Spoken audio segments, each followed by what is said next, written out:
Again, it's probably similar, but it's sort of diverse realities of our communities require diverse solutions.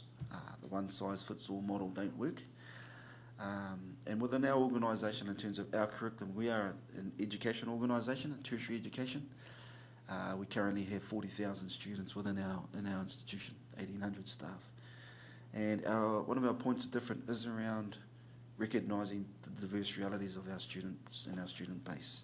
And our curriculum must reflect that of the curriculum needs of our students and that of our communities. And that's probably one of the keys. The other one is the delivery methodologies, how we deliver our programs. And we are a 24/7 institution.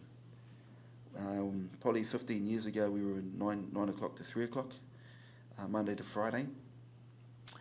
But that disengaged and didn't really create the bridge which said we welcome all people. Back then we welcomed you people who can fit into this reality, then you can engage in these opportunities. So broadening that bridge to be able to reflect the preferred time frames, and also recognising the diverse realities of our communities by diversifying the way we deliver our programs. So face-to-face noho marae home visits. We do distance learning, but all of our distance learners, and there's 8,000 of them, receive home visits one-on-one in the home 6 times a year. We've had to build the national infrastructure to enable us to be able to do that anywhere in the country. It's taken 25 years to do. It's been tested, and it works very, very well. We can see that improving our ability to service the needs of our communities through that way. Recognising the diverse realities of communities requires recognising the need for diverse solutions. Next one is around don't teach me about my culture, but use my culture to teach me. And it's probably the premise in terms of the points of difference, the distinctive contribution and characteristics of the organisation I work in. Learning styles, methodologies of learning and engaging to ensure education is engaging, educating and emancipating, rather than completing a curriculum. I'll pick up your point before, in terms of doing things looking good on paper, but really isn't an emancipating activity that we are engaging in. I think education is an emancipatory tool to liberate and people in our communities. And like my uncle from Tauranga, Bob Marley said, emancipate yourself from mental slavery, none but ourselves can free our minds. Our organisation is a by Māori for Māori, but it's all peoples of Aotearoa and all peoples of the world. And you may be surprised that as a Māori organisation, 48% of our 40,000 students are Māori, 17% are Pākehā, 16% are Asian, and 8% are Pacific Islands. And I do believe that what is good for Māori is good for the world. And this personifies that, I believe. There are no international students in our organisation. They're all New Zealand citizens. So just to reiterate, there's no international students. The Asian students that are engaging with Te Wānanga Aotearoa all live here permanently.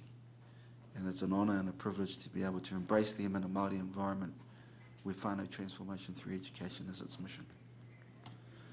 Coming down to the last few slides now, it's just a question about what counts as knowledge and what knowledge counts, or what counts as success and what success counts, and who decides on that? Who decides on that? And it's probably as we determine ways to determine pathways for our long-term unemployed, is it just about a job that they'll be on for half a year or 10 weeks to make the stats look good, and then probably in 2 years' time return to where they come from? So what is success? And I challenge us to think about diverse ways of recognising success. For us in our carving, we do a lot of carving at the Whanau, and our students, turning up is a success. Having a shower regularly is a success. Taking pride in self is a huge success. And that success at the end of the day must be determined by that student, who really at the end of the day is the person who decides what counts and what doesn't count. And for far too long, other people have been determining what success is and what knowledge is for others. It's probably a time now to develop. Because the bottom line is when we develop it ourselves and we own it, we tend to drive it because we own it. It's not owned by someone else. And I just want to talk about the founder of our organisation. You may have heard of him, Rongo Wetere was his name. He established the organisation 25 years ago. And this is my 5th year as a CEO this year, taking over from him. He developed the economies of scales approach. We have a high number of students. We receive subsidies like other institutions around the country, S funding, or whatever it's called, different names now. And his focus primarily was around accessibility and being inclusive, because tertiary education 20 years ago, and in some parts still today, is exclusive. Wasn't a common thing for Māori to engage in tertiary education. Making it accessible, inclusive, sort of knocked the whole view for Māori of being for elite institutions only. And that philosophy was around taking education to the people. Currently 150 sites nationally. Distance education, as I talked about. 95% of our students, free fee. 2% of our students take out a student loan. They don't incur debt as part of their engagement in their tertiary education. 28% of our students access student loans. If you've been following the tertiary education strategies and policies, these are big issues currently that the current Minister, Stephen Joyce, has been identified, the issue around student loans and student allowances. And the last page, I wasn't hired for my singing, so I think it's a pretty good, I'm not actually sure what the name is, song,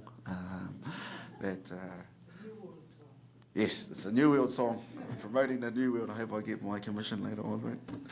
It ain't what you do, it's the way that you do it. It ain't what you do, it's the way that you do it.